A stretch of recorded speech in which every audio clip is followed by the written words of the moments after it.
Welcome, Super Horror Fam, to our first episode of Whispers in the Dark. I'm your host, Eddie, here to tell you some creepy stories before bed. Now, tonight's story is one that will leave you feeling uneasy and questioning your reality. Written by Papa Bones himself, it's a tale about a young boy who stumbled upon a mysterious ring in the woods. A ring that seemed to transport him to a blended reality where the shadows were alive and menacing. So dim the lights, grab your blanket, and get ready for a story that will make you question everything you thought you knew. And if you're planning to fall asleep to the sound of my voice, please hit the like button now and save this video to your watch later list so you can check out our channel when you wake up for more of the best horror content available. I was just 14 years old, living in a quiet suburb in Arkansas. There wasn't much to do in my town, so I often spent my days exploring the nearby woods. There was something magical and mysterious about the dense forest that called to me ever since I was a little boy. I would spend hours wandering through the woods, searching for hidden paths and secret clearings. I loved to feel the crunch of leaves and twigs under my feet and the cool breeze on my face. As I grew older, my sense of adventure only grew stronger. The woods were my escape from my everyday life. There was no internet back then. Sometimes I would pack a lunch and spend the entire day exploring, returning home exhausted. You'd think after spending so much time in the woods I'd seen everything. But the truth is, the forest was always full of surprises. There were always new paths to explore. I think it's because of the animals. They'd walk around and create new trails. People would find them, and then the animals would create a new trail further away from the people. Anyways, it was on one of these excursions that my sense of adventure led me down a path that I would never forget. I lost track of time and was wandering deeper into the woods. It was getting dark when I realized I had lost my bearings. In what felt like minutes, the moon became my only source of light, casting eerie shadows on the ground. I searched frantically for a way out, but the dense trees seemed to stretch on forever, and their shadows littered the ground around me. I tried to retrace my steps, but the paths I had taken seemed to have disappeared. I stumbled through the underbrush and saw a faint glimmer in the distance. Was it another hiker? Maybe a neighbor. Even a stranger would probably be able to point me in the right direction to get out, so I made my way towards the light. As I got closer, I realized that it was a structure, like a ring or an archway. It must have been reflecting some moonlight. There were no lights on it or around it. Actually, it seemed to absorb all the light around it. It looked like it was made of wood, dark wood, almost black in color. But that was probably just because it was so dark. It was ancient looking and covered in strange symbols that I couldn't identify. Even though its appearance was strange, even unsettling, I was so curious about the structure I'd found. I ran my hand down one of its sides. It was smooth and cool. My hands were so hot, probably because I was just so worried about being in the dark. I stood inside the ring and pressed my hands against it. As I crossed to the other side of it, I was immediately blinded by a bright flash. For a few moments, I couldn't see or hear anything. Once my eyes were again adjusted to the darkness, I became afraid. For a while, I'd forgotten about it being dark and me needing to get home. I felt a sudden urge to run. I started running as fast as I could. Either I would get home faster or get lost faster and then get home faster. Either way, it would be faster. My plan did work. I did make it home. When I arrived, my parents were worried sick about me. They'd been calling my friends, neighbors, everyone and anyone. As I tried to explain to them what happened and told them about the ring and the flash of light, I could see the skepticism in their eyes. They thought I was imagining things, or maybe trying to distract them.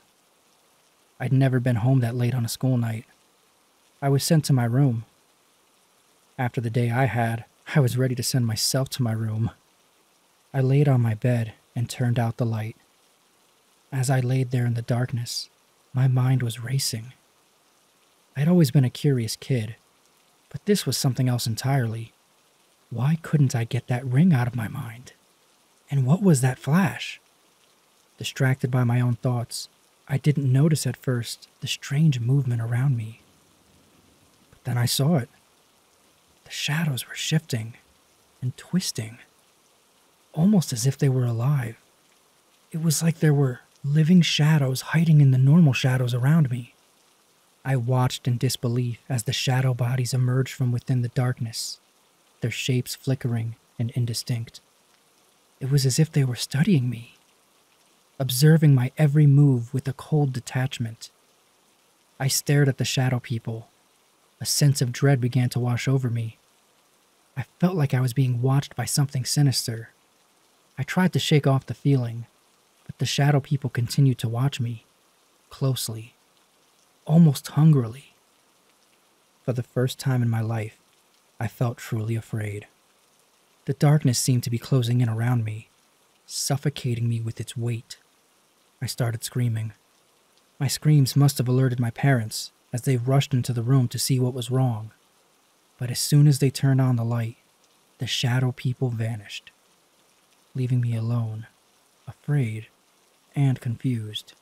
I asked my parents if they had seen the shadows, but they looked at me concerned and told me that I was just having a nightmare. I knew that I wasn't just imagining things, but I didn't want to argue with them. I didn't want to sound crazy. I asked my parents to leave the light on when they left my room and fell asleep. The next morning I woke up and everything appeared normal, but if I'm being honest, I noticed some small differences. The shadows seemed darker, deeper. The edges of the furniture seemed fuzzy, like they were blurring into the shadows around them. I told myself I was just feeling a little sensitive about what had gone on the night before. I got ready and got my backpack and went off to school. I can hardly remember that day at school. I couldn't focus on anything the teachers were saying. I could feel the shadows watching me. Every time I closed my eyes, I would see the structure in the woods.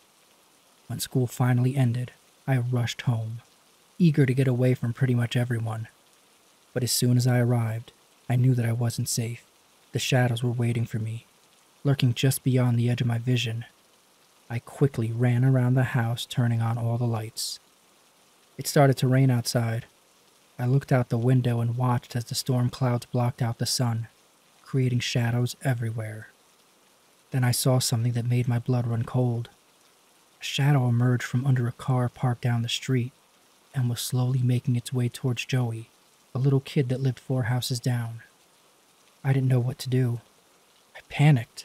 I ripped the window open and started yelling at Joey. "Joey, don't move! No, get inside! Get inside right now!" I yelled out the window.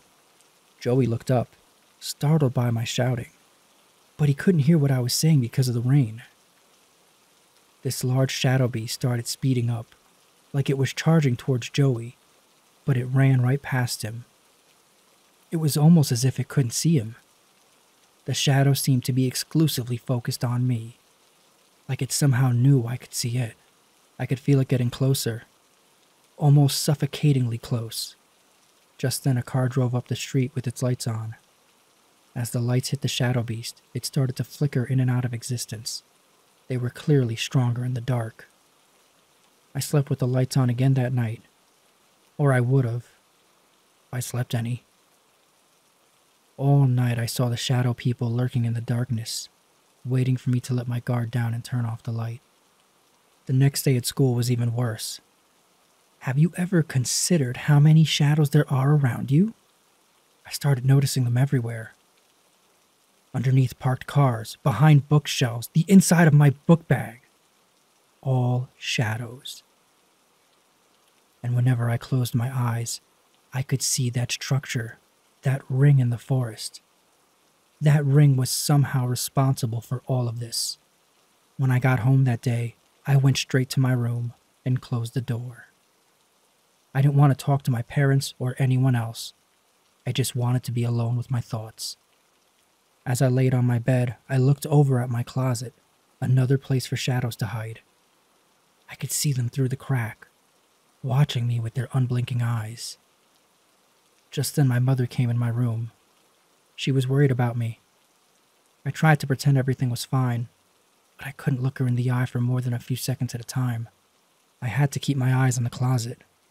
The shadow people didn't seem to notice my mom at all. This actually made me feel better.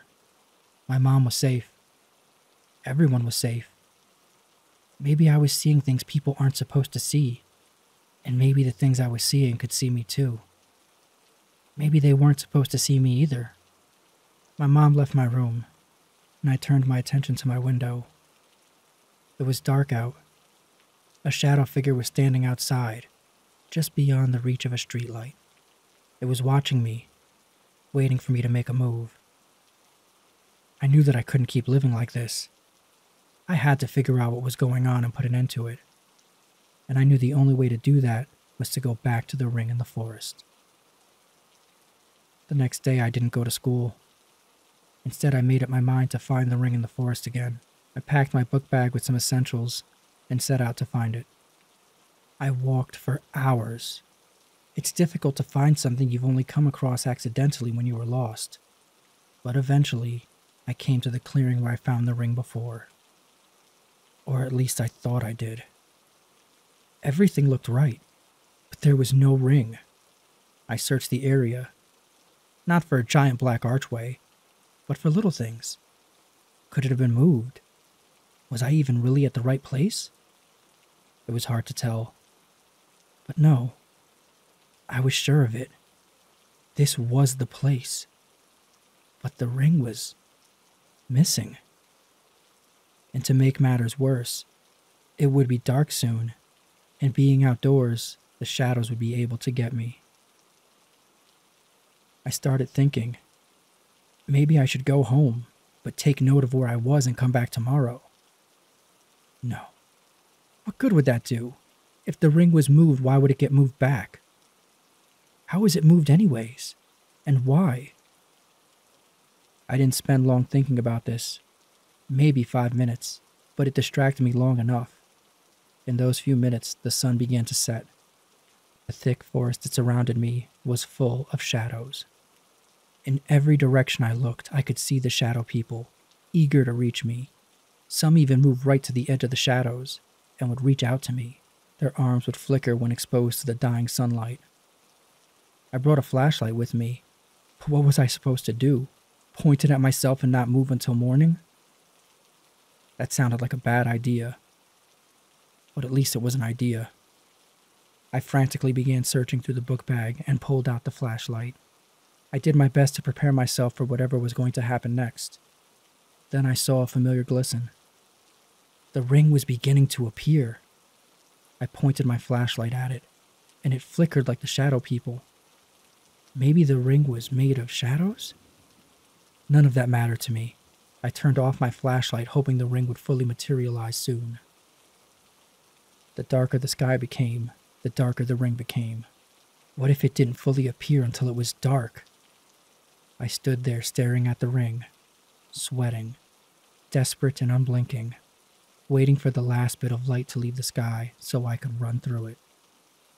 Out of the corner of my vision, I could see the shadows were waiting for the light to disappear too. If this didn't work, I still had my flashlight. Finally, it was dark enough.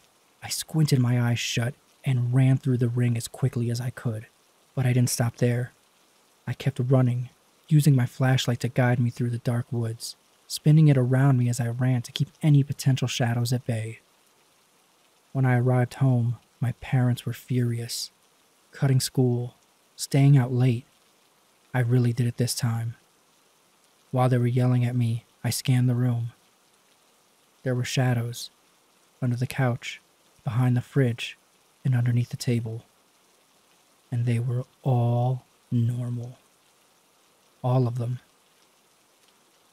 I never saw the shadow people again either, and I can only assume that they can't see me. But I know they're out there. If you're like me, and you enjoy going out into the woods, beware the ring of shadows.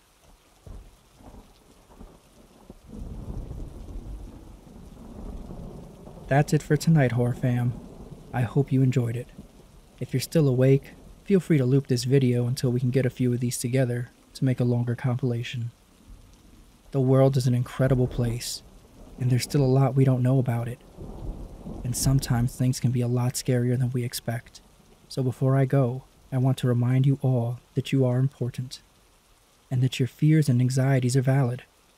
Don't be afraid to reach out to someone if you're feeling overwhelmed. And if you're having trouble sleeping tonight, just remember, you're not alone.